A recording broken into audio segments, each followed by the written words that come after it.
Da wanne irin abu NURA M INUWA ya zarce Umar M Shareef a harkar waƙa?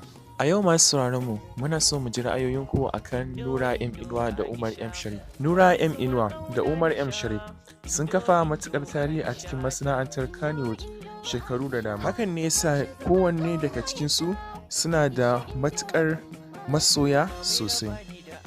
To masu sauraron mu, hakan ne yasa muka yi duba akan waɗannan mutane mutum biyu waɗanda suka yi matuƙar fitowa a cikin duniyar Kannywood a harkar waƙa, wanda za mu iya cewa babu wani wanda bai san Umar da NURA ba, mu mace sunansu.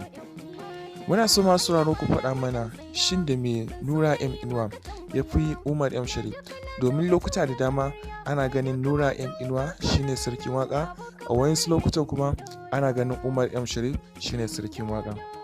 To masu sauraro, yau muna so ku bambance mana menene bambancin tsakanin NURA M INUWA da Umar M Shareef. Kada ku manta, inda za ku ba mu amsa a ƙarƙashin wannan bidiyon ne ta sashen comment. Sannan kuma kada ku manta ku yi liking, sannan kuma ku yi subscribe domin ƙara mana ƙwarin gwiwa a kodayaushe mu ci gaba da kawo muku abubuwan da suka shafi manya-manyan mawaƙa na Kannywood. Mun gode sosai. Sannan kuma za ku iya tura wannan bidiyon zuwa sassa na sada zumunta domin sanar da mutane su ma su faɗi ra'ayinsu game da waɗannan manyan mawaƙa na Kannywood. Allah ya bar mu tare. Mun gode sosai da irin gudunmuwar da kuke ba masu sauraro. Mun gode, mun gode, mun gode.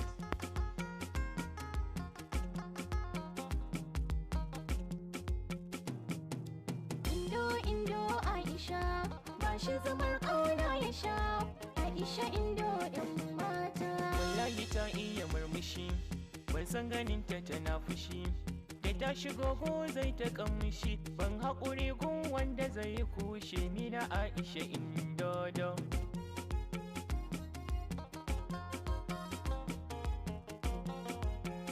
Kai ra'ayinka kake faɗa, Ko a gaban wazin faɗa, gana maka ɗauke ɗan.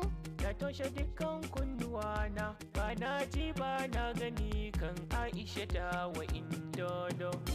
Indo Aisha, ba shi zamar ƙauna ya sha. Aisha Indo ɗin mata. Indo Aisha, ba ni zumar ƙauna na sha. Indo Aisha ta. Indo Aisha, ba shi zamar ƙauna ya sha. Aisha Indo ɗin mata.